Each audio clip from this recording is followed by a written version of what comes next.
Nama saya Sya'ban. Saya ingin mengingatkan anda bahawa jiran saya iaitu Ramadan akan mengunjungi anda tidak lama lagi bersama dengan isterinya iaitu Rezeki dan kedua-dua anaknya iaitu Sahur dan Berbuka. Mereka akan ditemani oleh ketiga-tiga cucu mereka iaitu Rahmat, Berkat dan Keampunan.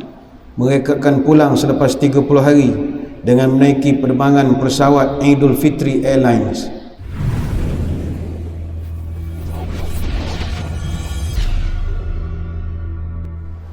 Assalamualaikum warahmatullahi wabarakatuh. Bismillahirrahmanirrahim.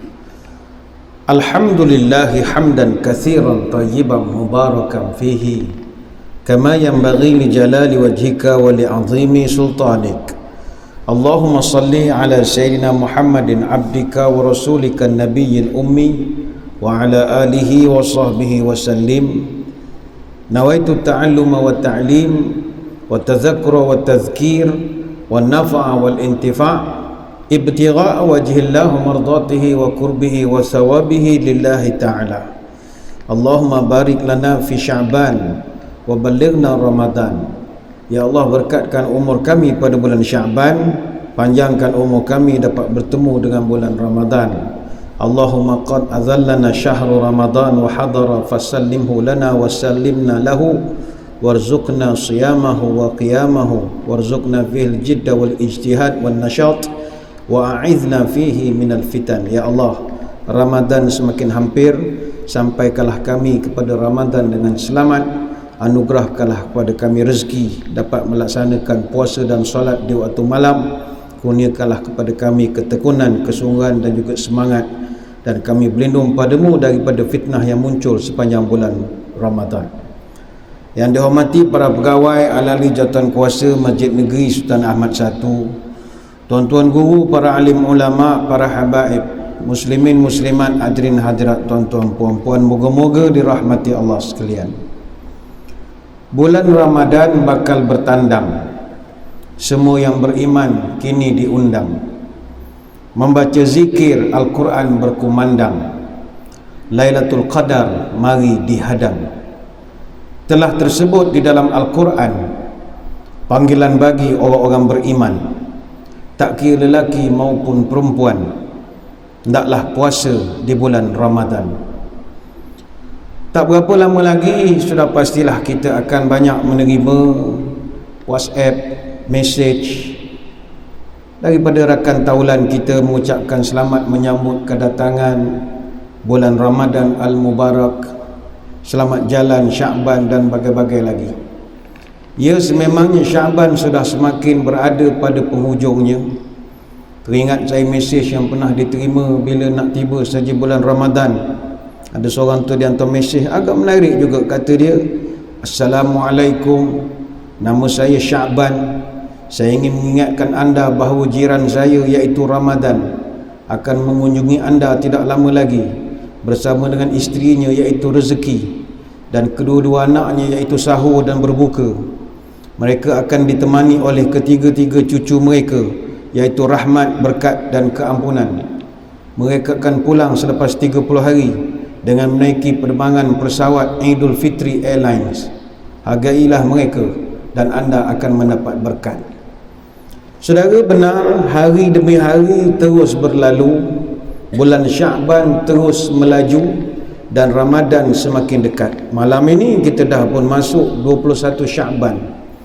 Bayangkanlah hari Sabtu 2 April nanti 29 Sya'ban, mana lebih kurang lagi 10 hari kita dah nak tengok anak bulan Ramadan. Maka sudah pastilah ada dalam tempoh 10 hari ini, ayo persiapkan diri untuk menyambut Ramadan.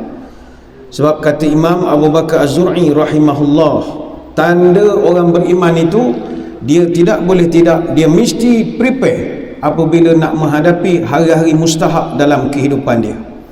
Sebab itulah berdasarkan sejarah para ulama, para salafus salih, mereka begitu merindukan kepada Ramadan dan hatinya semakin berbunga-bunga apabila Ramadan itu semakin menyengah atau semakin mendekat dengan mereka. Kata Ibn Rajab Al-Hambali, qala ba'du salaf, kanu yad'una Allah sittata ashhurin ayuballighahum syahr Ramadan thumma yad'una Allah sittata ashhurin ayataqabbalu minhum. Para salafus salih dulu begitu teruja dengan Ramadan sehingga mereka berdoa selama 6 bulan agar mereka bertemu dengan Ramadan. Mana nak Ramadan bulan 4, bulan 11 doa dah, ya Allah jumpakanlah Ramadan, jumpakanlah Ramadan. Dan bila mereka berjaya menempuh Ramadan dengan selamat, mereka berdoa lagi, yad'una Allah sittata ashhurin ayataqabbalhu minhum. Habis Ramadan berdoa lagi selama 6 bulan supaya Allah sudi menerima segala amal ibadah yang telah dilaksanakan. Kenapa para salafus salih begitu bergembira? Dia beza orang beriman macam tuan-tuan sini, orang baik-baik semua, bila lagi 10 hari lagi nak puasa ni, dia ada satu berbunga di hati. Itu tanda orang beriman. Bagi orang yang tak ada iman, dia serabut perut dah, Allah nak puasa dah, Allah tak boleh ngisap rokok, tak boleh makan nasi, tak boleh. Dia ramai geng PH, kita panggil geng plastik hitam. Dia susah hati, sudahlah aku ni dalam guna gamuk.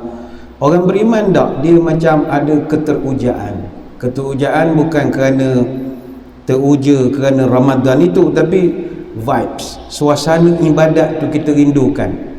Orang mengaji, suasana taqwa. Sebab itu kata Ibn Rajab Al-Hambali rahimahullah, salafus salih dulu di excited apa sebab? Kaifa la yubshirul mu'min bi fathi abwabil jinan wa kaifa la yubshirul muznibu bi ghalqil abwabul niran.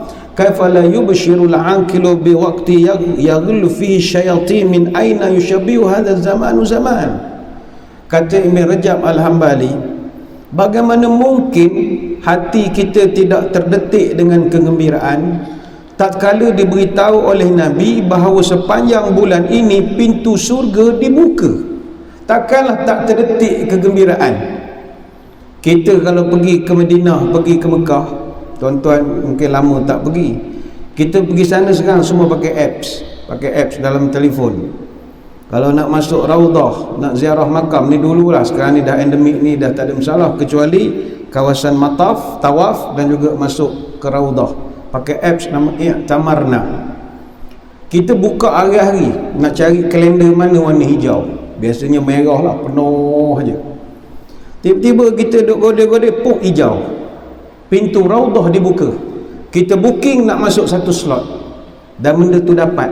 Apa perasaan orang-orang ini? Upload masuk Facebook, alhamdulillah dapat, aku hari ni menempah Raudah. Baru booking, belum betul-betul boleh masuk, beratur panjang lagi dan sebagainya. Semua orang boleh masuk setengah jam seorang saja Raudah, habis balik. Tapi bagus juga walau setengah jam seorang. Dulu zaman tak ada sistem, tak merasa langsung masuk Raudah tu. Merasa masuk tapi tidak khusyuk. Semayang sujud lama, semayang ajak, bangun daripada sujud gelap. Sudah berapa gelap, rupa duduk bawah kain Pakistan. Ada orang terlampau ramai sangat. Yang ni memang lapang macam masjid kita, lapang Raudah. Tapi itu baru pintu Raudah Masjid Nabawi dibuka, kita dah gembira. Maka kata Ibn Rajab Al-Hambali, takkanlah engkau tak gembira? Allah beritahu Nabi sepanjang Ramadan pintu surga dibuka. Gembira. Dulu orang masa masjid tutup marah, pintu tutup, buat masjid besar-besar, siapa gini orang marah. Tapi bila masjid pintu buka, ada orang dia alhamdulillah suka. Ini baru pintu masjid, maka pintu surga lagilah kita gembira, kata Ibn Rajab Al-Hambali. Dan bagaimana tidak gembiranya seorang mukmin bila diberitahu oleh Nabi pada bulan Ramadan ini pintu neraka ditutup. Bagaimana mungkin seorang mukmin yang berakal tidak boleh gembira ketika diberitahu oleh Nabi-Nya bahawa sepanjang Ramadan ini syaitan masuk lokap belaka, syaitan di-PKPD-kan. Takkan tak gembira? Selama ni hak jadi kita jadi tak berapa rajin nak ibadat ini. Selain pada faktor memang pemalas kita ni, ada campur tangan syaitan. Kata-kata tak payahlah beria nak gini. Jadi kita malas. Maka Nabi beri berita baik, sepanjang Ramadan syaitan PKPD, perintah kawalan pergerakan diperketatkan. Mana mungkin orang beriman tak bergembira, kata Ibn Rajab Al-Hambali. Dan di manakah satu bulan, satu zaman, satu masa yang menyamai dengan Ramadan? Tidak ada. Sebab itu Nabi sebut, kalaulah orang beriman itu dia tahu betapa hebatnya bulan Ramadan, nescaya dia berdoa, biarlah setahun tu Ramadan semua, tak payah bulan lain lah, tak payah Syawal, Rejab, tak payah. Tapi sebab kita tak sampai lagi makam itu, zuk tu tak sampai lagi. Tapi kalau tuan-tuan lagi 10 hari nak puasa ni dah ada zuk, sedapnya ibadat, dah ada lah makam tu sikit, dah dapat dah. Tahniahlah, bukan semua orang dapat makam itu, makam keterujaan, berbunga hatinya. 10 hari lagi, Alhamdulillah, Alhamdulillah. Maka ayolah hadirin hadirat, kita bergembira, kita teruja, dan dalam masa yang sama seperti kata Abu Bakar Az-Zur'i rahimahullah, mesti buat preparation, mesti buat persiapan. Kalau sekadar gembira tapi tak bersiap, tak guna. Jangan sampai, kata para ulama, sampai satu keadaan at-tahawunu bil amri idza hadara waqtuhu. Jangan sampai keadaan kewajipan dah sampai masa tapi kita masih belum buat sebarang persiapan pun. Kerana kata ulama, ketidaksiapan adalah salah satu petanda orang meremehkan perintah. Contoh, waktu azan dah berkumandang, kita masih belum ada wuduk, itu juga dianggap tidak prepare. Orang meremehkan perintah. Sebab itu salafus salih, kita ambil contoh Sufyan bin Uyainah rahimahullah, dia pernah nasihat dalam bab semayang, jangan jadi manusia belagak sombong. Duduklah dalam masjid sebelum azan dikumandangkan. Jangan jadi orang sombong, tunggu azan baru datang. Padahal kita kalau masa azan datang masjid rasa ahli surga sangat dah. Kita ni, tak lebih dah aku ni, datang time azan tu rasa wali besar dah. Dah, kata salafus salih, datang masa azan tu pun dah tak senonoh. Orang yang beriman, dia akan datang sebelum perintah diturunkan. Sebab itu Sa'id bin Musayyib rahimahullah, selama 40 tahun dia amalkan satu budaya, dia mesti duduk dalam masjid sebelum azan berkumandang. Mana kalau maghrib 7.30, 7 suku dia dah cokoh duduk dalam masjid. Ni 40 tahun dia amalkan. Samalah juga rukun-rukun Islam yang lain. Haji misalnya, orang buat persiapan. Haji ni tak ada masalah, kita buat persiapan sebab kita ada agensi yang menguruskan persiapan kita. Kalau tak ada tabung haji rasa orang kita pun tak urus ke juga, tak urus juga. Di kalau tabung haji ada kursus 17 siri, ada kursus haji perdana pula lagi, ada praktikal pula tengah pada MPK, banyak preparation. Tapi sayang, berapa orang yang buat preparation untuk sambut Ramadan Al-Mubarak? Jawapannya tidak ada. Tidak ada orang buat satu persiapan untuk menyambut puasa, padahal lagi 10 hari nak puasa. Berapa orang di kalangan kita yang tanya pada anak-anak perempuan kita di rumah, adik-adik perempuan kita, isteri kita, awak ni puasa settle dah, tahun lepas bayar habis dah? Tak, lantak lah nak jadi benda. Janji hari pertama nak masak apa, sahur apa, tak ada. Kita bab preparation itu memang kita kurang. Tahun ni saya mengajak hadirin hadirat sekalian, tahun ini insya-Allah lah kita umur pun dah meningkat, datanglah ke masjid kami ni, kita semain tarawih 20 rakaat lah. Tua dah kita ni, takkan 8 tak habis-habis lagi. Zaman muda tu ialah kita pemalas, campur nak kulu kilir. Ini umur dah meningkat ni, jomlah kita tarawih 20. Kita tak nafi bilangan solat tarawih memangnya masih lagi khilaf di kalangan ulama, tetapi pandangan mazhab yang disebutkan dalam kitab Naulul Athar, pandangan daripada mazhab Hanafi, Maliki, Syafi'i, Hambali, 4 mazhab mengatakan semayang tarawih ini 20 rakaat. 4 mazhab. Sebab berdasarkan hadis daripada Khalifah Umar Al-Khattab radhiyallahu anhu yang memerintahkan orang masa itu semayang tarawih 20 rakaat berjemaah. Dan ini diriwayatkan oleh Imam Malik dalam Muwatta dan Al-Baihaqi dalam Sunan Kubra. Baik itu dulu, kalau kita tengok dalam kitab Syarah Mukhtasar Khalil Al-Khurasi, punca orang dulu semayang tarawih jadi banyak Sebab mungkin tuan-tuan yang geng 08 ni bukan kongsi gelak dah. Geng 08 ni geng 8 rakaat. Orang buat 8 rakaat, bila kita tanya, bang, awak ngapa tak buat 20? Cish, ustaz, kawan yang buat 8 lah ikut Nabi. 20 ni ikut Umar, buat boleh ikut Umar. Kita nak ikut Nabi. Kita ingin pesan, jangan sebut Umar. Umar tu, ni bukan Umar Haji Umar duduk belakang rumah kita ni. Ni Sayyidina Umar Al-Khattab radhiyallahu anhu. Kenapa dia menentukan zaman itu buat 20 rakaat? Dia begini. Dalam kitab Syarah Mukhtasar Khalil Al-Khurasi, asalnya dulu penduduk di Madinah Al-Munawwarah, mereka merasa cemburu melihat umat Islam di Mekah yang begitu luar biasa tarawih mereka. Orang di Mekah, tuan-tuan, dia punya tarawih sedap. Dia semayang 4 rakaat, dia tawah 7 pusingan. Sedap lah. Jadi memang dia relax. Semayang 4 rakaat, lepas tu tawah. Tawah. Sambung lagi 4 rakaat, tawah lagi. Jadi orang Madinah ketika itu, zaman itu kata, tak boleh jadi ni.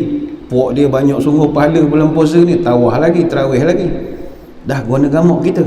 Kita tambah lagi daripada 16 rakaat masa itu, tambah kepada 20 rakaat.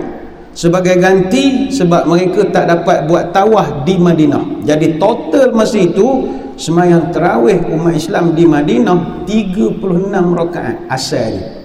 36.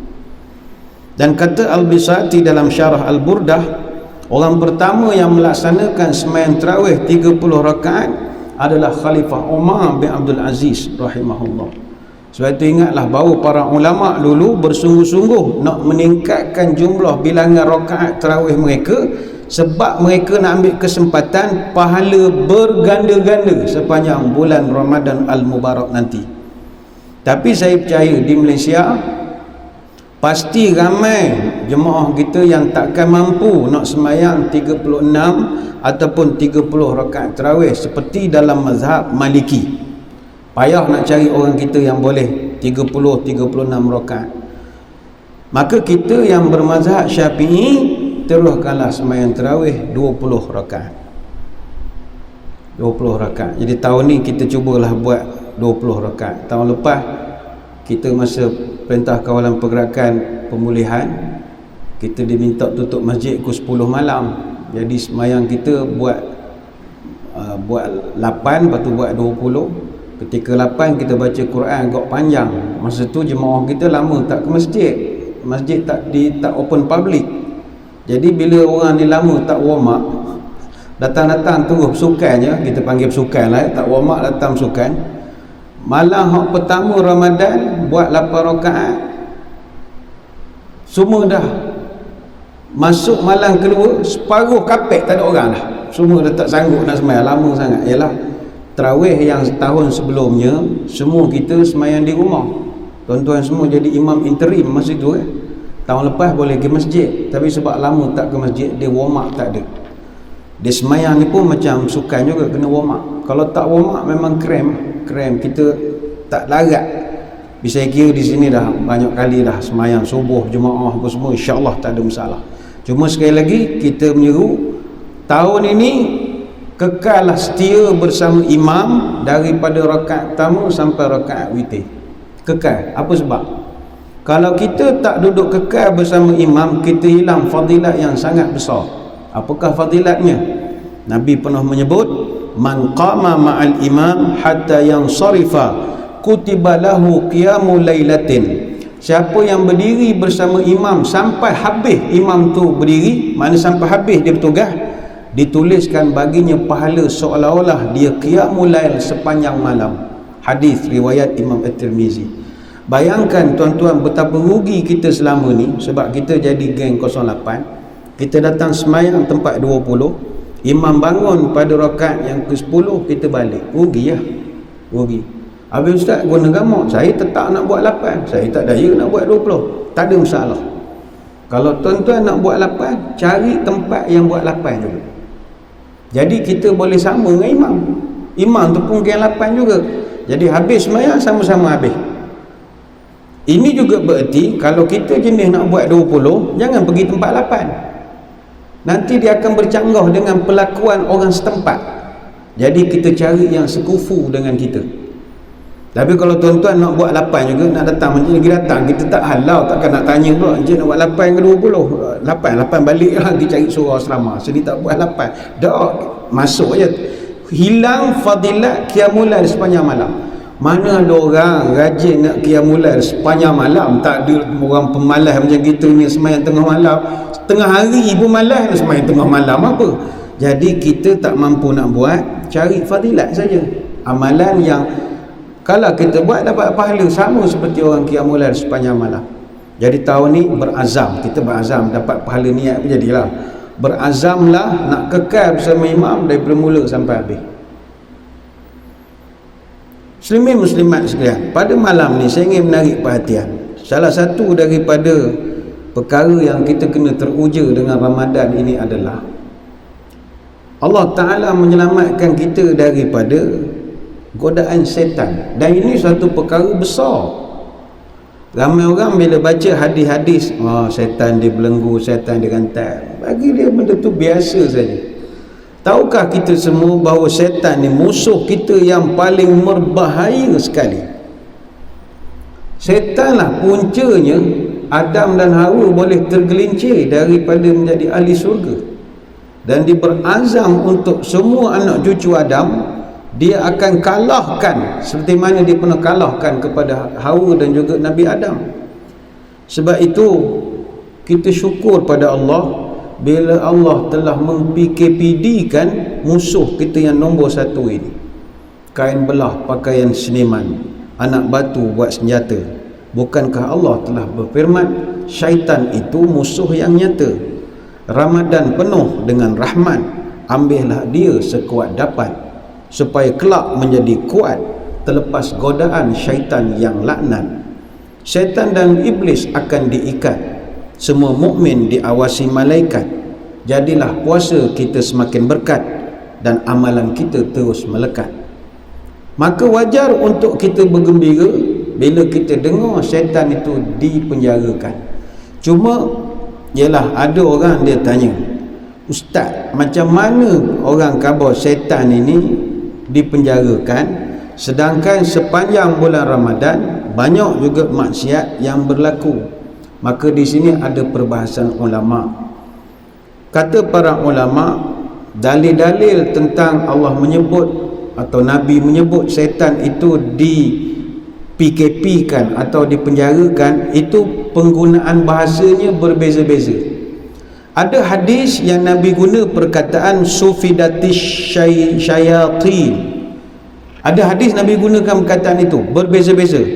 Mana sufidatis syayatin? Idza kana awwalu lailatin min syahri Ramadan sufidatis syayatinu wa maradatul jinni. Pada malam pertama bulan Ramadan, syaitan-syaitan yang jahat akan dibelenggu. Jadi ada ayat yang Allah Ta'ala guna dibelenggu.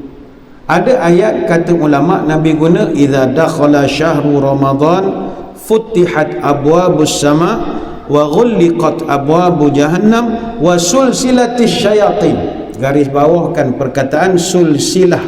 Sulsilah ni kata para ulama adalah setan-setan ini dipenjarakan. Jadi ada sebut setan digari, ada disebut setan dipenjara, dan ada juga dalam hadis daripada Abu Hurairah Nabi menyebutkan lamma hadara Ramadan qala Rasulullah sallallahu alaihi wasallam qad ja'akum Ramadan syahrun mubarak iftaradallahu alaikum siyamahu wa tuftahu fihi abwabul jannah wa yughlaqu fihi abwabul jahim wa tughallu fihi syayatin. Dalam bulan Ramadan pintu syurga dibuka sebesar-besarnya, pintu neraka ditutup serapat-rapatnya, dan syaitan-syaitan semua digari. Lain pula, ada sebut belenggu, ada sebut digari, ada sebut dipenjara. Jadi para ulama kata perbezaan ini menunjukkan bahawa syaitan itu wujud, bukanlah tak ada langsung. Sebagai contoh, kata ulama, bila Nabi sebut sufidatis syayatin dalam kitab Al-Fa'iq fi Gharibil Hadis, kalimat sofat atau sofat maknanya mengikat. Jadi ada hadis yang Nabi sebut syaitan itu diikat. Ikat ni tak mesti dengan gari, mungkin ikat dengan tali, masih lagi boleh dia menggoda daripada jauh. Cuma sepakat para ulama mengatakan bahawa yang dimasukkan syaitan yang akan dipenjarakan itu hanyalah syaitan hak grade jusa ke atas saja. Syaitan grade bawah-bawah ni masih lagi berjalan ke hulu kili. Idza kana awwal lailah min Ramadan sufidatis syayatin maradatul jin. Bila tiba malam pertama Ramadan, syaitan-syaitan yang paling jahat yang akan dibelenggu. Dalam riwayat daripada An-Nasa'i disebut wa tughallu fihi maradatus syayatin, dan yang akan dibelenggu adalah syaitan-syaitan hak paling gangster sekali. Jadi kita boleh faham sekarang, semasa bulan Ramadan yang jadi boleh ke kejahatan tu jadi banyak juga ada, sebab yang dipenjarakan hanyalah syaitan-syaitan grade 54 ke atas. Syaitan grade 54, syaitan jusa C, jusa B, syaitan jusa A, syaitan jurus 3, syaitan jurus 2, syaitan jurus 1. Yang syaitan grade 44 ke bawah bergentayangan lagi. Syaitan grade 19 ramai, syaitan grade 27 ramai, paling ramai syaitan grade 41, paling ramai sekali. 44 ada, 48 ada. Tapi hak bos-bos semua kena tahan. Maka disitulah para ulama mengatakan kita kena berhati-hati, tetap juga berhati-hati dengan godaan syaitan itu. Dia wujud. Itu yang ada hari kita jadi malas nak beribadah, kita malas nak melakukan apa juga perkara yang disuruh oleh agama. Sehingga kan kata para ulama, kalau kita tak berusaha untuk berlawan dengan syaitan dari sudut ibadah, maka kalahlah kita.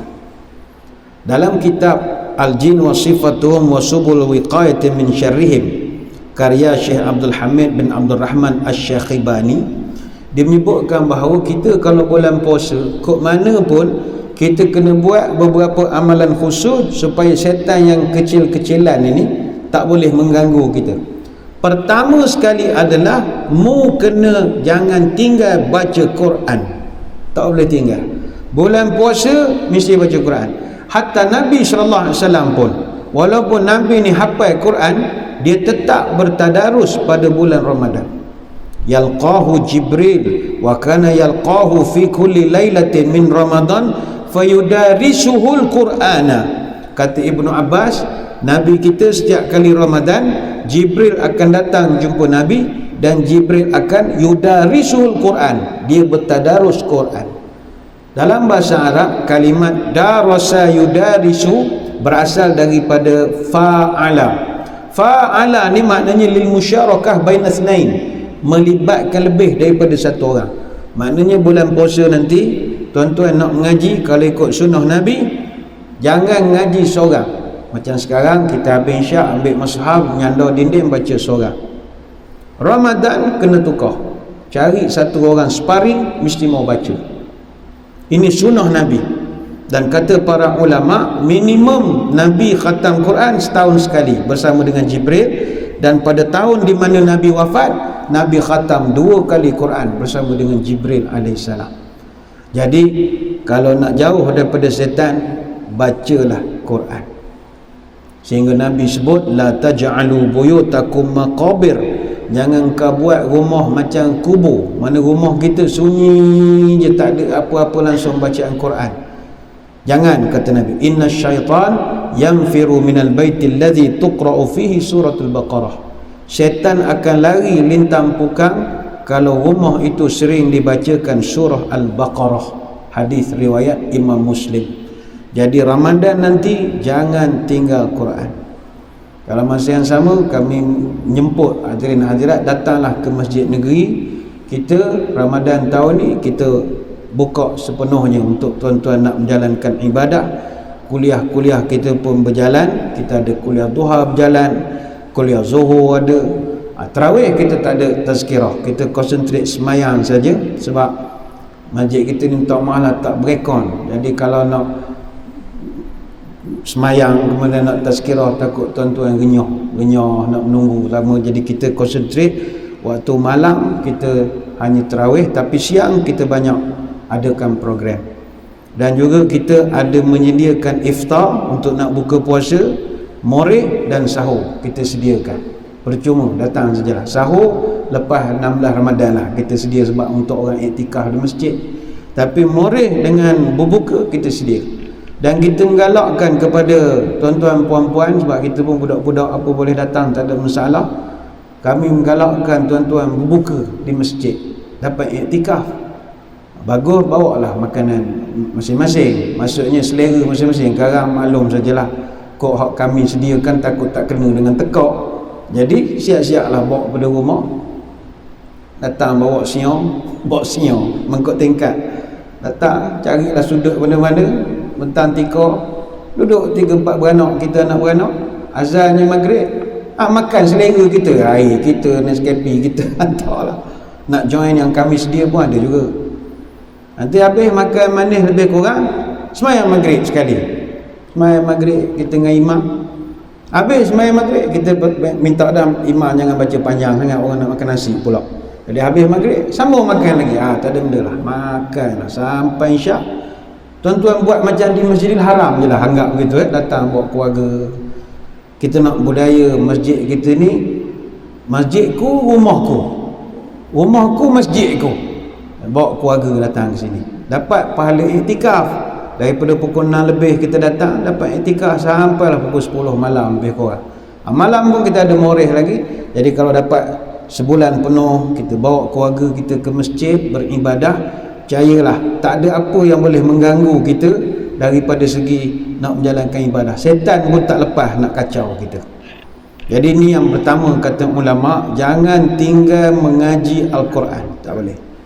Yang kedua kata para ulama, satu perkara yang kena jaga sungguh bulan Ramadan ini adalah kita kalau nak berlaku apa-apa musibah pada kita misalnya, jangan sekali-kali kita maki hamun syaitan. Jangan.